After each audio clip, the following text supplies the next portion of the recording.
Presents দেশ বিদেশ। নমস্কার, আজকের দেশ বিদেশ পরিক্রমায় আপনাদের জন্য নিয়ে এসেছি কিছু ব্যতিক্রমী এবং তাজা খবর। সঙ্গে রয়েছি আমি সিদ্ধার্থ। প্রথমে দেখে নেব টপ পয়েন্টস।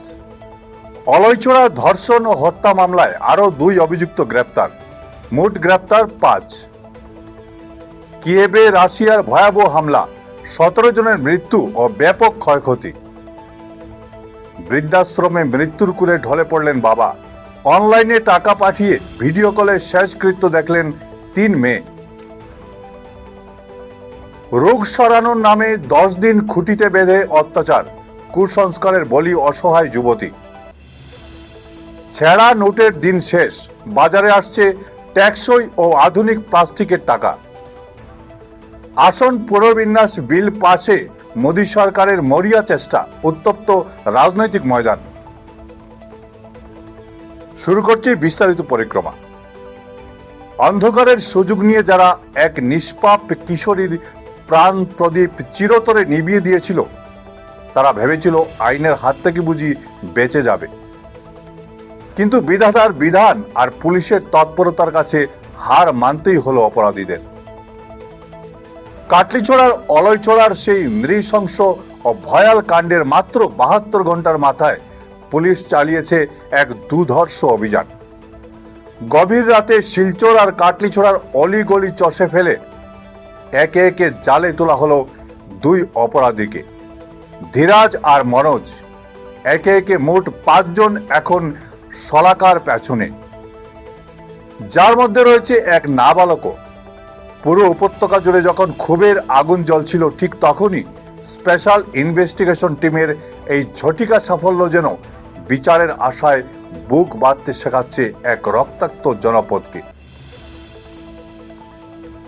রাতের নিস্তব্ধতা চিরে হঠাৎ গর্জে উঠল মৃত্যুর সাইরেন। আকাশ থেকে ঝরে পড়তে লাগলো আগুনের বৃষ্টি। মঙ্গলবার গভীর রাত থেকে বুধবারের রক্তিম ভোর, কিয়েভের আকাশ দেখেছে এক নির্মম ধ্বংসলীলা।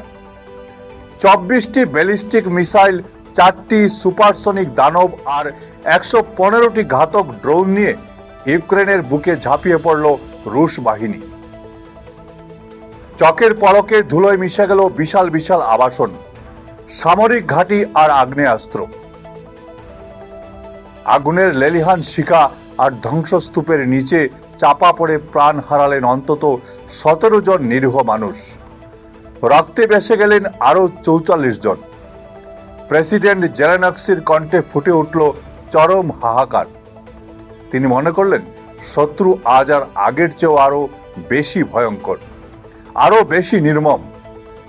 জীবনের শেষ প্রহরে এসে একটা প্রদীপ যেমন মিটমিট করে জ্বলে, ঠিক তেমনি এক বৃদ্ধ বাবার চোখ দুটি ব্যাকুল হয়ে খুঁজেছিল তার 3 রাজকন্যাকে।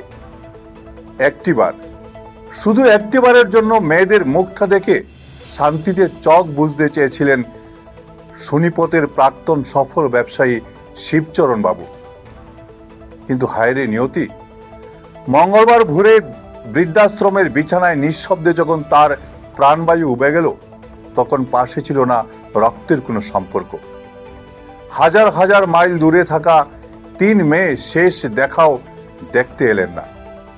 বদলে অনলাইনে ভেসে এলো 5100 টাকা আর একটা অনুরোধ, বাবার শেষ কৃত্যটা করে দিন। জ্বলন্ত চিতায় যখন বাবার দেহ ছাই হচ্ছিল 3 মেয়ে তখন দূর দূরান্ত থেকে মোবাইলের স্ক্রিনে তা দেখছিলেন ভিডিও কলে। সম্পর্কের এমন বরফ শীতল রূপ দেখে শিউরে উঠেছে সমাজ। একবিংশ শতাব্দীতে দাঁড়িয়েও অন্ধ কুসংস্কারের বলি হতে হলো এক তাজা প্রাণকে। মানসিকভাবে অসুস্থ রুবি যাদব ভেবেছিলেন স্বামী হয়তো তাকে সুস্থ করে তোলার শেষ চেষ্টা করছেন, কিন্তু তাকে নিয়ে গিয়ে ফেলা হলো ভণ্ড নররূপী স্বঘোষিত ধর্মগুরুর পায়ে। তারপর শুরু হলো এক পৈশাচিক নির্যাতন। রোগ তাড়ানোর দোহাই দিয়ে টানা 10 দিন ও রাত রুবিকে শক্ত করে বেঁধে রাখা হলো একটা কাঠের খুঁটির সঙ্গে। পড়েনি 1 ফোঁটাও জল, পেটে পড়েনি এক দানাও অন্ন। যন্ত্রণায় কাতরাতে কাতরাতে অমানবিক অত্যাচারের অমানসিক ক্ষত নিয়ে অবশেষে মৃত্যুর কূলে ঢলে পড়লেন সেই অসহায় নারী। পুলিশের হাতকড়া আজ সেই পাষণ্ড স্বামী আর ভণ্ড গুরুর হাতে উঠলেও ফিরিয়ে আনা যাবে কি এক অকালে ঝরে যাওয়া জীবনকে?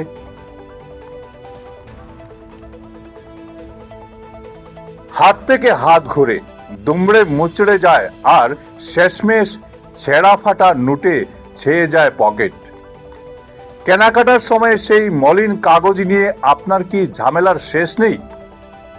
তবে আবার স্বস্তির নিঃশ্বাস ফেলুন, কারণ টাকার দুনিয়ায় আসতে চলেছে এক বিরাট বৈপ্লবিক বদল। রিজার্ভ ব্যাংক অফ ইন্ডিয়া এবার বাজারে নামাতে চলেছে পলিমার বা প্লাস্টিকের নোট। আর সহজে ছিঁড়বে না, জলে ভিজলেও নষ্ট হবে না। কাগজের চেয়ে অন্তত 4 গুণ বেশি ট্যাক্সই হবে এগুলি।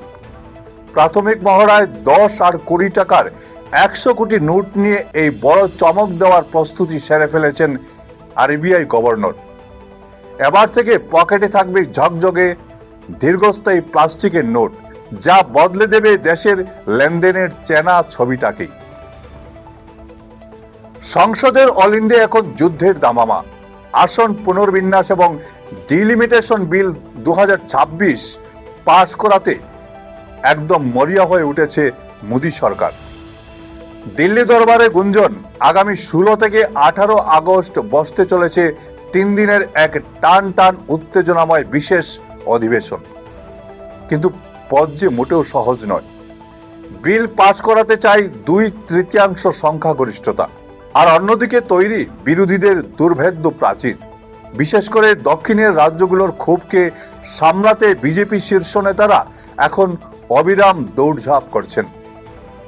বিরোধী শিবিরে ভাঙন ধরানো থেকে শুরু করে ক্রস ভোটিং এর জল্পনা, সব মিলিয়ে রাজনীতির দাবার বোর্ডে এখন চালের পর চাল চালছে চালক দল।